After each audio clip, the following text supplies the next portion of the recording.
There's Chuck. Hi, Chuck. This meeting is being recorded. Good morning, everybody. So good to see you all. I'm Tracy Sprower from Met How at Home.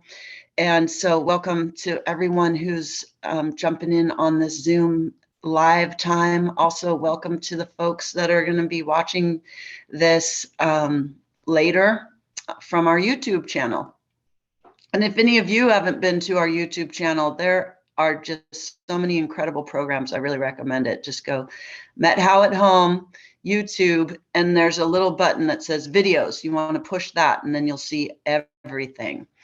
So we're going to get started here with this program today. What does it mean to die consciously? Right. And this is a subject that is, I think, just really has been under. I'll get to it, don't worry. Spoken of, but I see a shift. I'm seeing a shift in the culture. I'm seeing a shift that 30 people signed up for this conversation today. So thank you all so much for having the courage to be here and to talk about this. And I would like to introduce Laura Yan. Laura is coming to us. I think you're in Seattle right now, right, Laura? And I'll let you do your full introduction, but I'm thrilled that Met How at Home has had a chance to connect with Laura, and she's spending some of her time in the Valley now as well. And so welcome, Laura. Thanks so much for facilitating this conversation today. Thank you, Tracy. I'm excited to be here. I just wanted to say a little bit about myself. My husband lives in Winthrop. He works for Jamie's Place. And so I go back and forth. I have an elderly stepmom who lives in Seattle. So I go back and forth between Seattle and Winthrop, and met Tracy when I was out there a year or so ago. And we've been having this conversation ever since. So I'm in Seattle. It's great. It's raining. It's Seattle. So, but I'm so happy that, like you said, Zoom works and I can be here and meet you all and see all your beautiful faces. Welcome. I just wanted to say I'm on an iPad. So if I reach up and touch things, it's really just because I'm scrolling through your Hollywood Squares photos so that I can see all of you. So, yeah, I'd like to have a conversation. I'm going to talk for a little bit and share some things that I know. And then I would love to open it up and have a conversation about your experience and how you have experienced death and your feelings about dying consciously. So if you'll permit me, let me just talk for a little bit and then we'll open it up. So I'd like to start with a poem by Rebecca Elson called The Antidotes to the Fear of Death. Sometimes as an antidote to the fear of death, I eat the stars.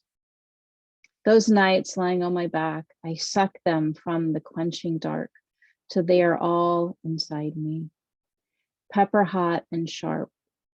Sometimes instead, I stir myself into a universe still young, still warm as blood. No outer space, just space. The light of all the not yet stars drifting like a bright mist, and all of us and everything already there, but unconstrained by form. And sometimes it's enough to lie down on earth beside our long ancestral bones, to walk across the cobble fields of our discarded skulls, each like a treasure, like a chrysalis, thinking, whatever left these husks flew off on bright wings. Rebecca Elson. So I want to just talk a little bit of what it means to die consciously. And my background is Tibetan Buddhism. I've studied and been a practitioner for 30 years.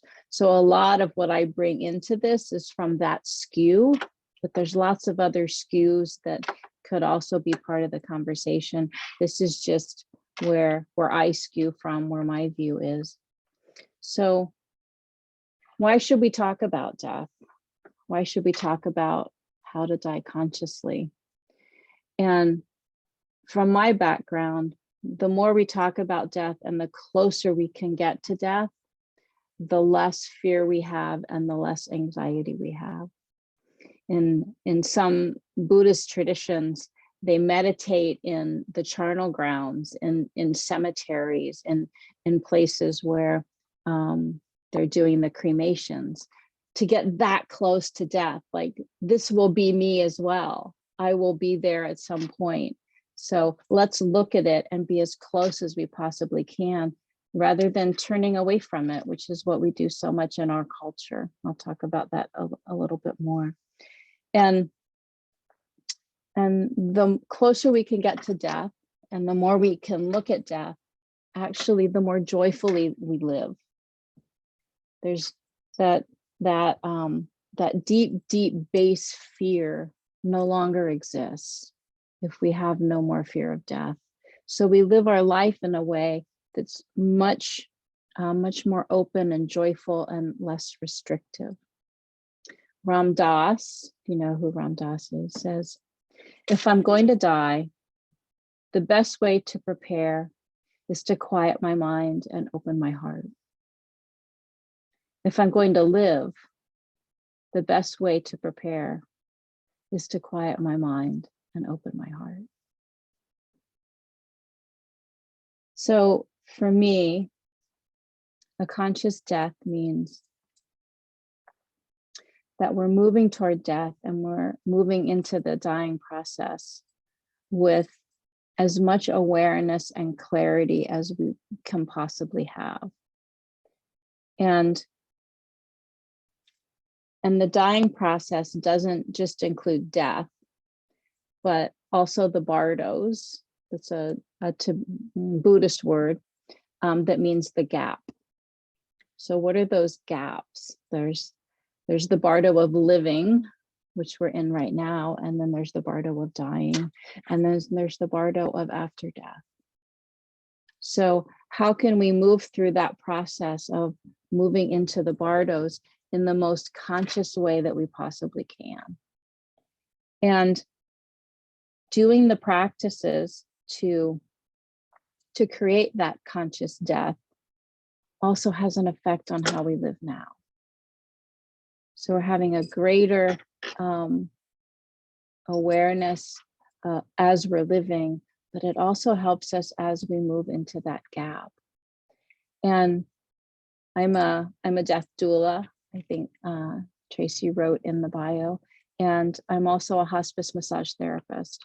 And so I help people move through that process in the best way that they possibly can. So how to approach death without the gripping fear and the anxiety of what's going to happen. And my belief is that if we can approach death and we can get to that moment of dying with awareness and consciousness and clarity, then we move into the after death bardos in a way of openness and curiosity and discovery. From a Buddhist perspective, if you move into the bardos, into the after death bardo with fear and anxiety, it rushes us through that experience in a way that will affect what comes after. And we all have a belief about what comes after, and I'm not here to say one's right or one's wrong. My work, my goal is to get us to that point in the best way that we can possibly get to there. So whatever happens afterwards, we can move into with the greatest amount of awareness and the greatest amount of curiosity and openness.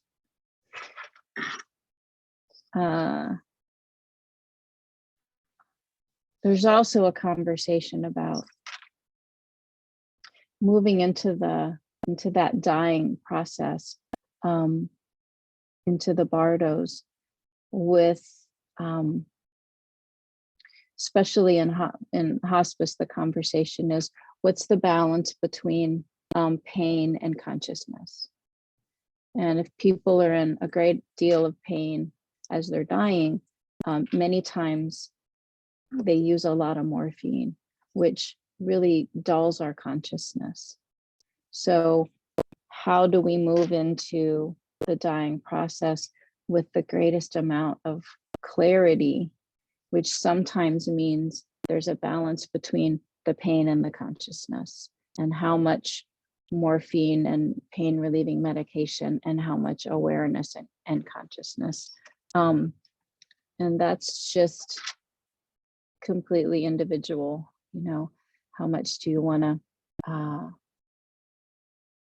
be subdued and without pain, and how much consciousness do you want to have as you're moving through the dying process? There was a singer named Lou Reed. Do you know who Lou Reed is? Lou Reed and his wife, Laurie Anderson, they studied with a Tibetan Buddhist teacher, I'll mention him again later, for years. And they were doing this practice of dying consciously as Lou was in treatment and as he was going through the dying process. And their teacher told them that at the moment of death, sometimes we don't know we're dead. Maybe the heart stops, maybe breathing stops, but the consciousness is still awake and aware. So their Buddhist teacher told them, at the time of Lou's death, he needs to know that he's dead. So Laurie Anderson tells the story that as Lou was dying, she was yelling in his ear, Lou, you're dead. You're dead, Lou. As he was going through the bardos, at least he knew, he was clear, he was dead. And Steve Jobs, the founder of Apple, you probably heard, but his last words were, oh wow, oh wow, oh wow, as he was so aware, he was so conscious as he was going into the bardos that something was open. Don't you want to know what he saw? Like, give us a sign, Steve. What was it? We want to know what that was. And so I'm going to read something from Pema Chodron. I'm gonna talk about these books, where all these are coming from later on. So Pema Chodron, in her new book, which is called How We Live is How We Die, which is our conversation, yeah? Pema Chodron says, my hope is that opening to death will help you open to life. Deaths are not something that just happen at the end of life. Death happens in every moment. We live in a wondrous flow of birth and death, birth and death. At the end of one experience is the beginning of the next experience, which quickly comes to its own end, leading to a new beginning. It's like a river continuously flowing. So we've all experienced death throughout each day. The end of one breath, the beginning of a new breath. The end of one's experience, the beginning of another. Relationships, the ending of a job, pets, our ecosystems and nature. So this is one way that we can start to become closer and closer to the experience of death. It's just noticing all those endings and all those beginnings throughout our day, every day. So we don't just think about birth and death as the beginning and the end, because it's happening all the time. I had a deep experience in a meditation retreat one time that the time is not continuous. I had this experience of just, there's this moment, and then there's this moment. And there really wasn't a thread or a continuity between all of them. It was just being here, being present here, and then being present here. So if we live our life with that experience of there's just this moment, and then this moment ends and this experience ends, then we're moving through that dying process all the time in every moment. Yeah. And as Ram Dass says, dying is perfectly safe. And wouldn't you have loved to have been there when Ram Dass died and helped him experience that? So ways in which distract us from being in the moment. In Buddhism, they're called the 3 poisons. And one Buddhist teacher, Anam Tubten, says they're called the 3 poisons because they kill our happiness. And if we're aware of the 3 poisons all the time, it helps us to reduce our suffering. And it helps us to be more present. So the 3 poisons are unawareness or distraction, pushing away or aversion, and grasping or attachment. So unawareness or distraction looks like staying too busy, being on our phones all the time,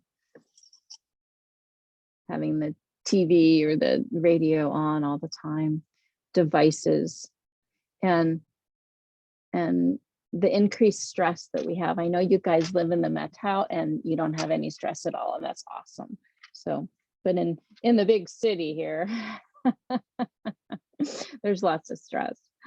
And stress creates that that constant cortisol levels in our body, which has an effect on our heart rate and our breathing, and it creates more mental distraction. Yeah. So a lot of us grew up not tuning in and listening to what's happening right now, and being quiet on the inside. So the second poison is pushing away or aversion. And this also relates to fear and anger, and especially fear of death, because that's the big one. That's the one that, you know, even monks and the Dalai Lama never get rid of. That fear of death is like the base fear that all other fears grow out of. And the fear of death in our culture especially creates this culture of pushing that away and putting that somewhere else and not wanting to look over there. There's almost a disgust about death. We have such a youth-oriented culture that, you know, let's just put that over there and not look at it and not see it. And that's a big part of the aversion of these 3 poisons. And the third one is grasping or attachment. And as it relates to death, we hold on to so much. And many times at the end of life, we're so afraid to let go of this experience, or to let go of this body, or to let go of our relationships, and the grasping that we hold on to. And at the end of life, that creates a lot of suffering for people because they haven't had the experience of letting go of any of these things throughout their life. So another poem, if you'll allow me. This is from Rumi, called The Last Sadhana. And sadhana means spiritual practice. On the day I die, when I'm being carried toward the grave, don't weep. Don't say, He's gone. He's gone. Death has nothing to do with going away.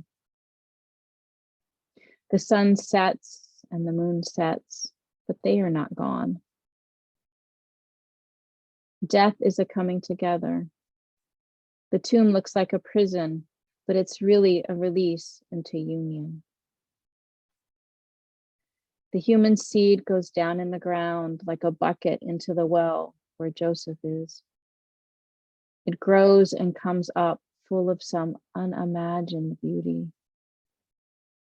Your mouth closes here and immediately opens with a shout of joy over there. And that's Rumi.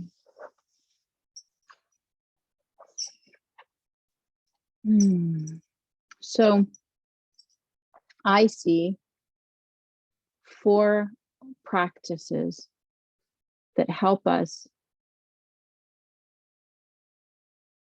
reach the end of our life with more consciousness and more clarity, so that we can move into those bardo states more aware and being able to notice what's going on. And we're not just shunted through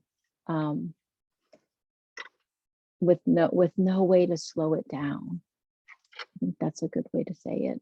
If we go into the bardos with fear, there's no way to slow it down, and we just get thrown around by our anxiety and our fear, and we're not able to really slow and be present and see what's happening. The Buddhists say that as we go into those after death bardo states, there's ways to see, and there's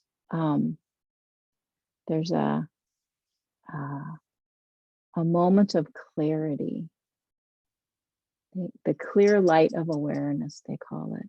And if we can see that clear light of awareness as we're going into the bardo state, we can change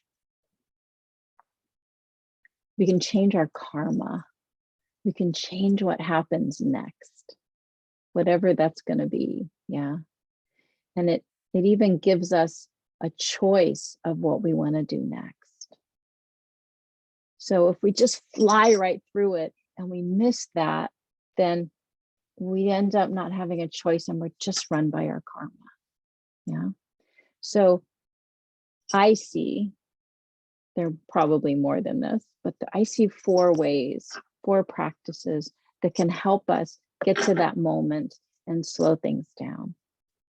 And the first thing is meditation and mindfulness, so that we really become familiar with our subtle consciousnesses and our sensitivities of our body mind.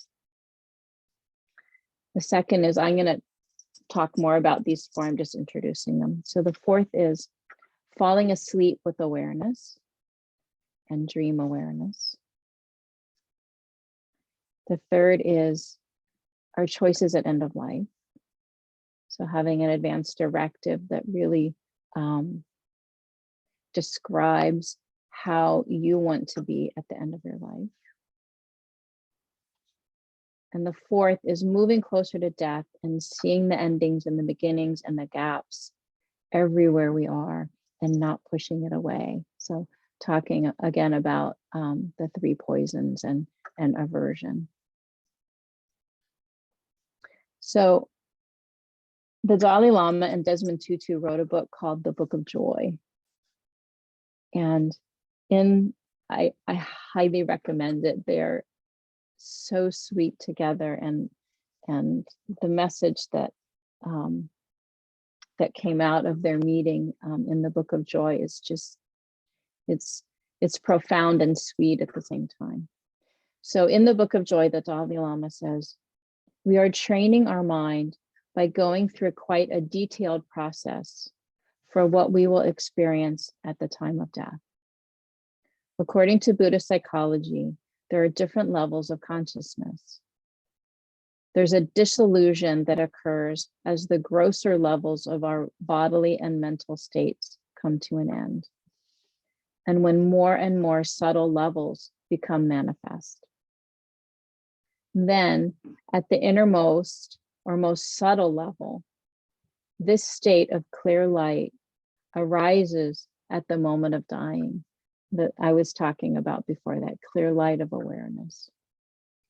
Not death, dying. The dying process of moving through those different stages. Physical feeling completely ceases. Breathing ceases.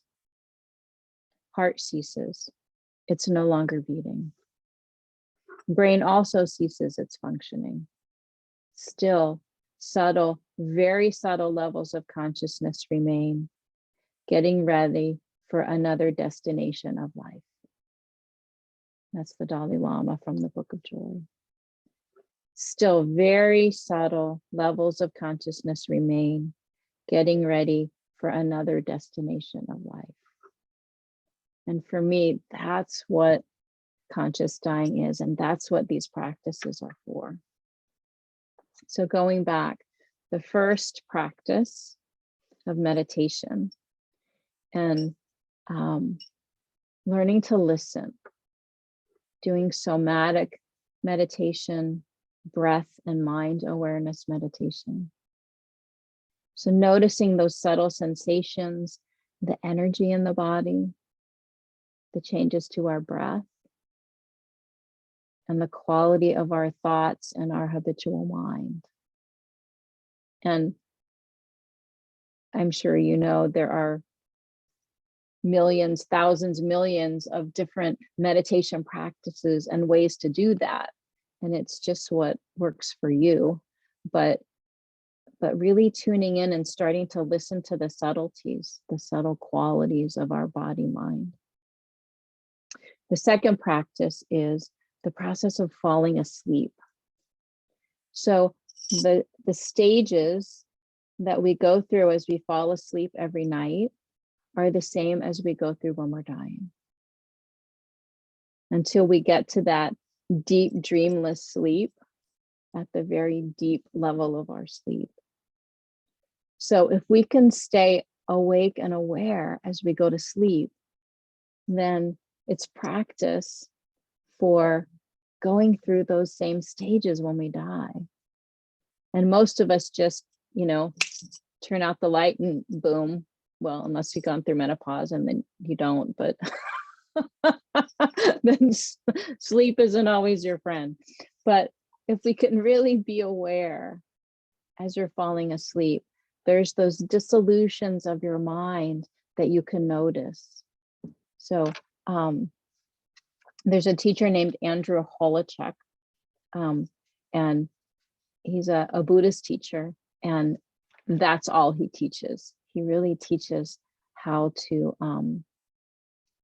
do lucid dreaming and how to fall asleep with more awareness. He's amazing.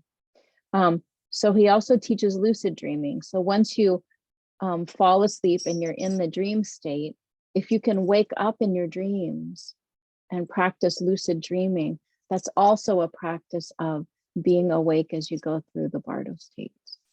Yeah. So one thing he says, as you're going to sleep at night, he says, say 3 things. I want to remember my dreams. I want to have lucid dreams. I want to wake up inside my dreams. And it's interesting, if we have that awareness as we're going to sleep, it actually makes a difference. You actually remember your dreams more. So the third practice I talked a little bit about already, but was our end of life choices and making sure that our loved ones know and our health providers know how we want our consciousness to be as we're dying. That's really important. I know Charmin, I think you're here still. There's Charmin. Charmin is a nurse practitioner and Charmin can talk about it a little bit more, but has worked so hard to get pulsed physician's orders for life-sustaining treatment and advanced directives at the state level and in the hospice level. So thank you, Shar. So the fourth practice is to start noticing those endings during your day, each moment of your day. So each breath. That's just the most simple way. It's just paying attention to your breath and notice when there's a little gap, there's a little space at the end of each exhale. Can you just be aware of that? That little gap. Eventually, that's going to be how we experience our death. There's going to be one last exhale, and then there's going to be the gap. Can we just be present in that gap? So another way to notice those endings and beginnings is to make a death plan. How do you want to die? You know, if you've been around birth, mothers usually create a birth plan. You know what they want it to look like. It's their, their wishes on what they want their birth to look like. So we can make a death plan. Who do you want to have there? Where do you want to die? Do you want it to be joyful or quiet? And this is getting us closer to our experience of our dying, to really think about it. Do you want to have scripture read as you're dying? Do you want to have music? Do you want it to be really quiet? You can also start attending death cafes and start the conversation about death and what it is to move towards your death. And reading books. I have some here I'm going to share with you in a minute. And the practice of the 5 remembrances, it's a Buddhist practice. I say it each night. It's an ancient Buddhist practice that helps us stay present to what's most important in our life and to understand that everything is impermanent. So I'm going to read them to you, but you can find them. They're called the 5 remembrances. I am of the nature to grow old, and there's no way I can escape growing old. I am of the nature to get sick. There's no way I can escape getting sick. I am of the nature to die. There's no way to escape death. Everyone and everything I love will change. There is no way I can escape being separated from them. My actions are my only true belongings. I cannot escape the consequences of my actions. They are the ground upon which I stand.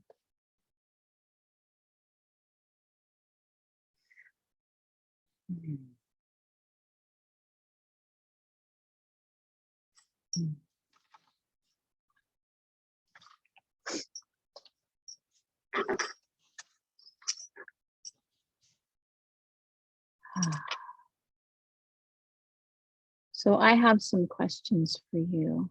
And what I'd like you to do, if you have pencil and paper, is just to answer these questions. And then we can open it up for conversation and questions after that. Yeah. Tracy, are you able to write these questions in the chat? So maybe people can reference them if they need to. Sure. Yes. So these are 5 questions. What do you think will happen when you die?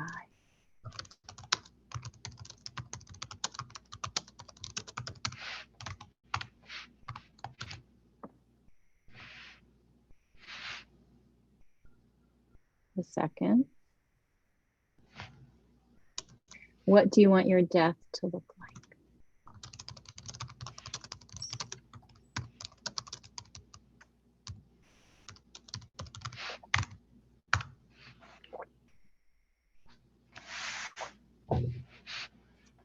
The third, what are your hopes for the time that you have left?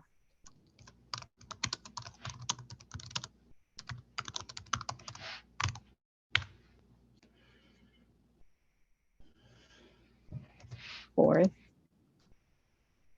what are your fears for the end of your life?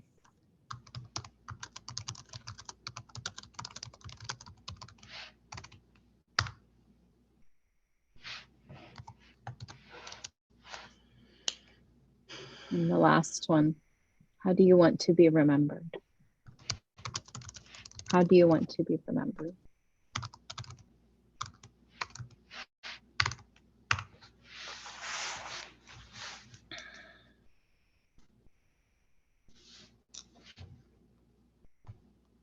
So maybe take a couple minutes and sit with that, contemplate those 5. And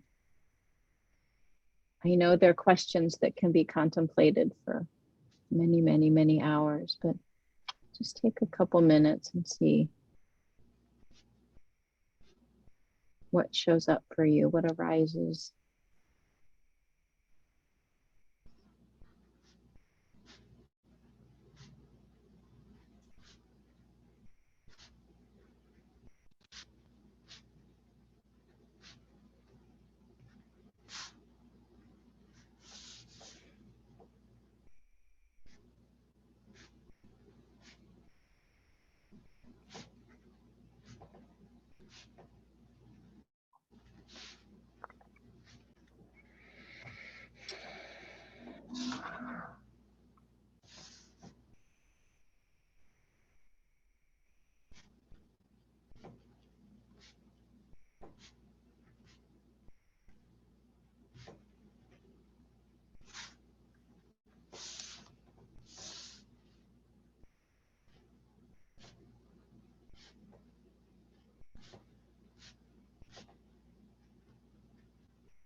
So let's open it up for the conversation, and I want to hear And just a on any of reminder, these 5. Yeah.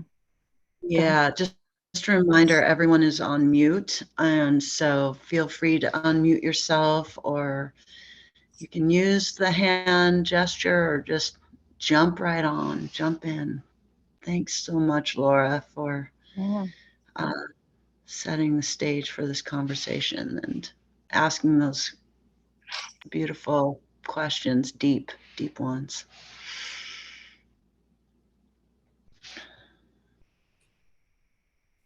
Guess maybe I'll start. Yeah, thanks. Okay. And I'm going to kind of ignore your questions a little bit and just kind of, I'd like to kind of state a little bit about my beliefs personally, and a couple of things that tie in to I think, death kind of thing is that it's all a natural process that the universe kind of operates by.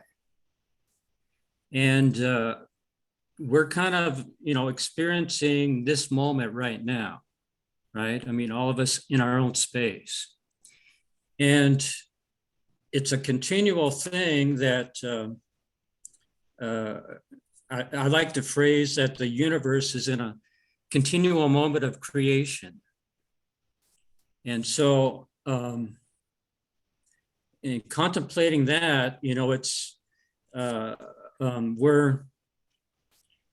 it's all this creativity that's happening. And we have kind of our own personal energy that is related to as our consciousness. And but it's a sort of this experiencing of time that is a process of shifting energy. That's kind of the way I look at the universe, is it shifts energy into different forms across the whole spectrum, kind of. And I believe that we have a connection to our future self, our future consciousness, that is somehow similar to our past consciousness within this moment. And so, it is, as you kind of you have said some wonderful stuff. I love it. And it's determined a lot by our beliefs of what will happen. But again, it's all new and different kind of thing. So it's sort of, we kind of help shape the way it manifests, but we are experiencing a new part of the process of what we are as beings, kind of thing. And we're kind of existing in this realm right now that we call physical reality. But we're just culturally kind of starting to acknowledge more that there's more to us than this physical reality. So it's, as I said, kind of an awakening, but we can help direct the process of what we experience. So, buddy, what do you see what do you think is gonna be like on the other side? Well, I don't know. That's the whole thing. I like to just sort of, it's a wonderful experience that's happening right now. Say within my how I experience life. Mm-hmm. And so I'm welcoming, the mystery, the whole spectrum of what it might be. Mm-hmm. Yeah. So it's let's experience this the best we can. It's kind of like, this physicalness that we are existing in right now. Let's try to experience that the best we can. Yep. And I think that helps us to teach how to experience what everything will be. Yep. Okay. Absolutely agree. All right. Well, okay. That's it for me, I think. So thank you. Thank you, buddy. Okay.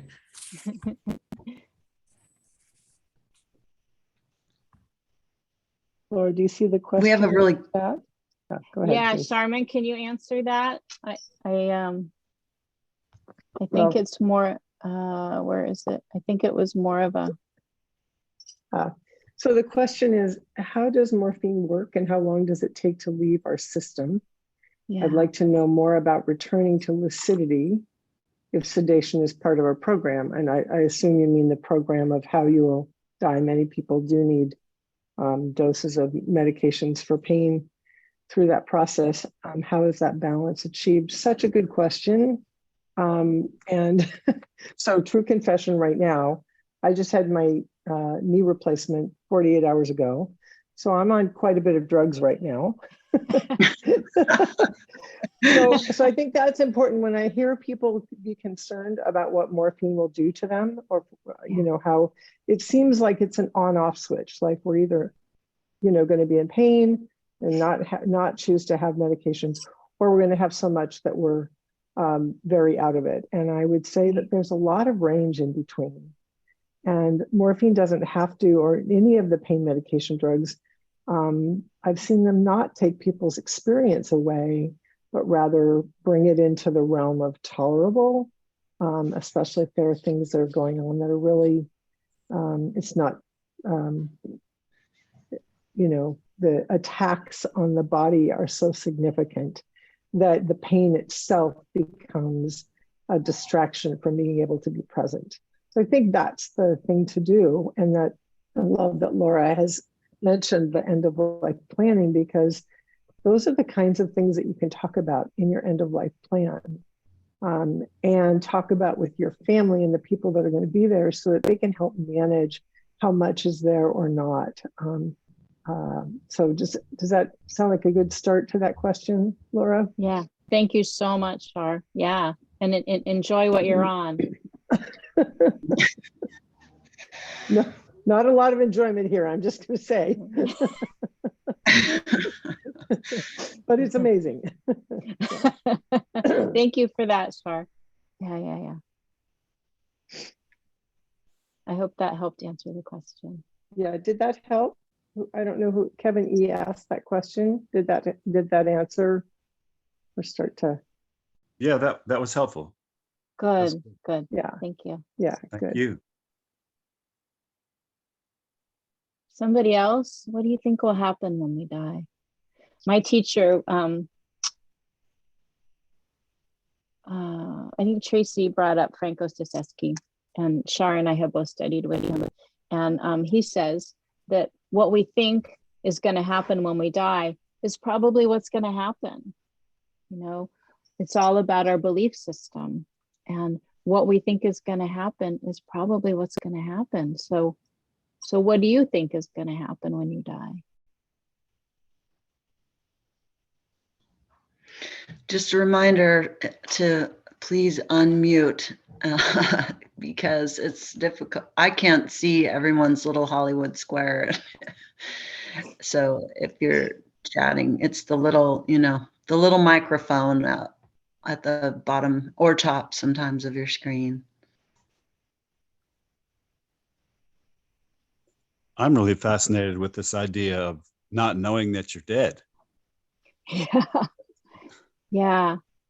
I've always wondered about, you know, if we die while, you know, we're on some powerful drugs, or we die when we're asleep, you know, is it going to be just like a dream, and maybe we won't know that we're dead? You know, it'll be like being in a dream state. So yeah, talk more about that, Kevin. No, I hadn't heard of it until I came to this webinar this morning. So it's brand new to me. Mm-hmm. Well, if our consciousness survives death, if that's the thing that survives death, then as we move into the bardos and our consciousness is still aware, how will it be different for us? We won't have this grounding of the body. So the consciousness will just be free floating. So how will it be for us when we're not grounded by the body, but the consciousness is still has clarity? So will we know that we're dead? It's a mystery. I bet Lou Reed knew. Lou Reed knew he was dead because Laurie Anderson made sure of it.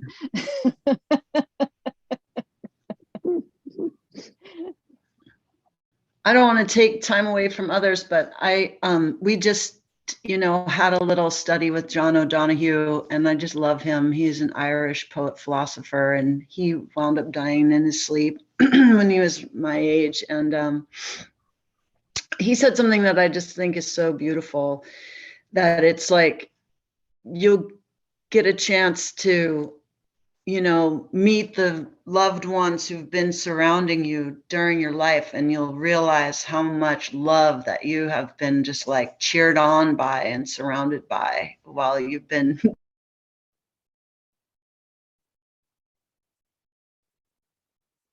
to your little earth, And I've had that sense before in meditations that I of my like team, and it will just make me cry so much to like feel the kind of incredible love that really has been surrounding me that I've been sort of unaware of. And just one other quick little thing, my grandmother had dementia for the last few years of her life, but as she was dying, she actually, it looked like, to the person who is her caregiver, beautiful thank you to her incredible caregiver, was with her, and she kind of slumped and was no longer breathing, and the woman, after a couple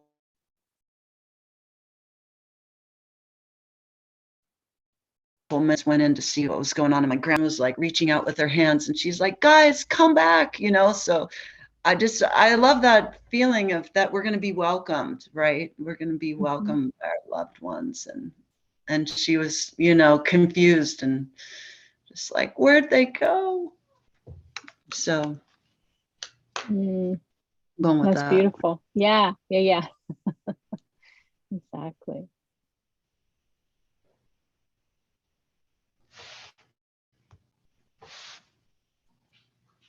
I think I would just to make a comment or two. I think that what we experience now of ourselves is sort of like a monkey brain. In other words, we think that what we are, this psychophysical existence, I think it's a deception that our real existence, which exists right at this present moment, is of a different nature from what it appears to be. So my expectation is that when I die, I will see more clearly. The what is it? The expression that says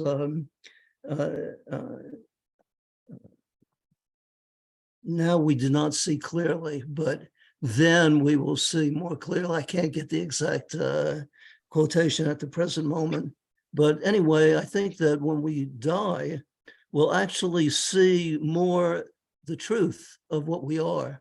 And right now, what we're experiencing is not, in fact, the truth of what we are at all. And so when someone dies, say someone close to us dies, what we've been experiencing is the untruth. And what then emerges, if we could see it, is the real truth of who we are, which is an expression of in the infinite. Anyway, that's my expectation is that I'll see more clearly when death occurs. I love that, Gary. And I think I can see clearly now the brain is gone. Well, I know now we see through a glass darkly, but then face to face.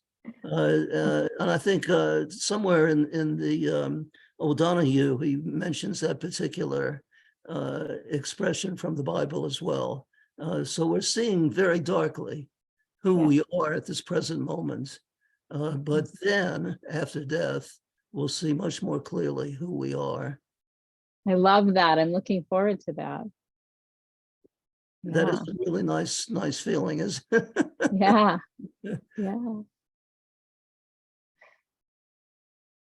Somebody else? Yeah, Daryl. Daryl, go ahead. Yeah, I'd like to just kind of build on what Jerry said, and I think Buddy actually kind of indicated some things too. I want it to be clear that I am not I am not afraid of death. I have no death wish, but I'm actually kind of looking forward to the experience. I have studied something called A Course in Miracles for over 40 years. And to what Jerry was saying is that basically the main lesson with them is that nothing I see means anything. because basically it suggests that we're living in an illusion in this physical life. And that the truth of the matter is that we're all love. And God is love, and we are part of God. And that's so it's there. I had the opportunity years ago to work with a man by the name of, if I can remember his name. He wrote a book called Love is Letting Go of Fear, Dr. Gerald Jampolsky. And so basically it's kind of based on the Course in Miracles. And it says, love is really the only truth that exists.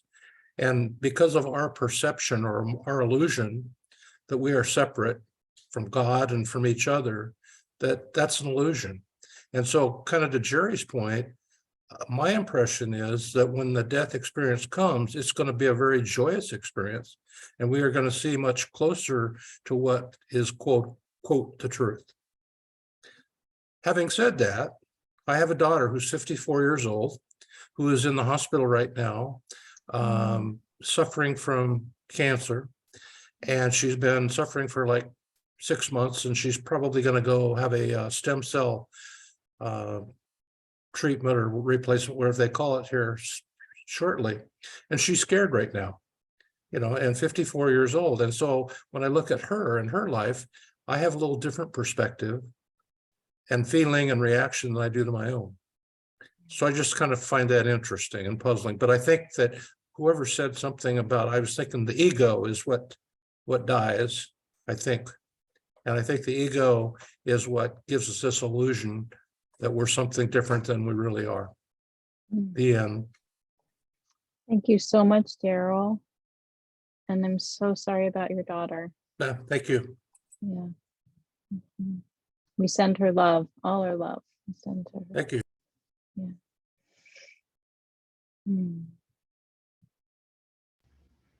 Yeah, because it is hard. It is hard. Yeah. Yeah. Mhm. Loss Maybe one for more those of us who person. are left is. Yeah. Sorry, Tracy. No. Maybe one more person. I want to respect your time today.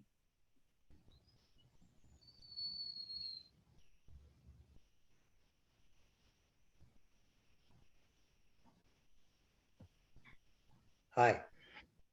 Hi. This is Bob. So, hi, Bob. If I had a choice between paying my mortgage and changing my motor oil and dying, I'm going to pick dying every day. And what I mean by that is that I think someone said it previously, everything that we do today is just an illusion. And for me, the way to get to dying without things like deep regret or deep regret in particular, is to quiet the mind today. So when I die, I hope that I'll feel that I'm in a comfortable place, because through the big gap, I have quieted my mind. That's all I have to say. Yeah, awesome. Thanks, Bob. Yeah. And I think I mentioned before, doing these practices of quieting the mind help us in the here now, right? And they help us move through the gap. Yeah. And the here now is really, if as they say, time isn't linear, the past, the present, and the future are all happening in this moment anyway. So if we're doing these practices in the here and now, we're also doing these practices to help us in the future. Yeah, Daryl? Just one quick thing that I've learned that's been very helpful for me in my life is a saying that what you resist persists. Yeah. And so this whole thing about surrender, letting go, I think that's really critical. And that's what I just think I heard you say, is just to be open and welcome, rather than resist. Yeah, Thank you. Exactly. Yeah, exactly. Yeah, thank you. Oh, I wish I could have heard from all of you, and maybe when I'm in the valley one day, we can all sit down and have a great conversation.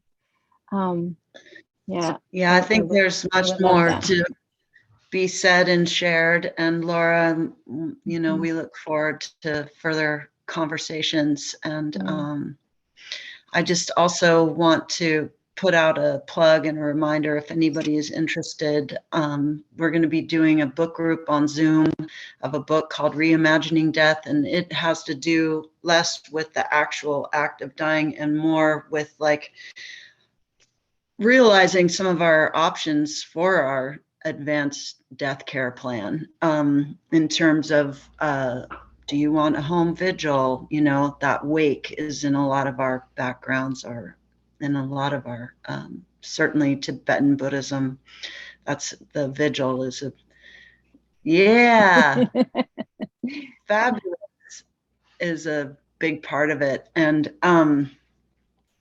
so Lucinda Herring, she lives on Whidbey Island, wonderful storyteller, has been in this working with the Sacred Moment Funeral Home outside of Everett, lots of experiences with home funerals, home vigils, and green burial, and the different options for those of us who don't want to add, you know, to the climate crisis with the way that our body is dealt with after we die. So there's great information, great stories, great practical wisdom in that book, and you can sign up for that on our website. And so there'll be further conversations happening during our Get Ready theme of end of life and getting the most out of your healthcare. So Awesome. thank you so much, Laura. I want to talk about these books just before you go.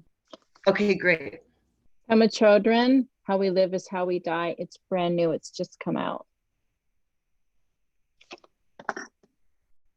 In Love with the World by Mingyur Rinpoche. Ooh. He's a Tibetan Buddhist teacher, and he has an end of life. He has a near-death experience and chooses to come back and be here and shares it. Oh my God, amazing book. The 5 Invitations, which Tracy, you said you did a book group about this, and the Book of Joy with the Dalai Lama and Desmond Tutu. Yeah, awesome. Beautiful. Thank you, everyone. I can't wait to meet you in person and to continue our conversation. Thanks for being here. Thank you so much. Bye, Yeah, thanks everyone. Get well, Shar. Heal quick. Yeah. Thanks, everyone. I'm going to put the pause on the recording here.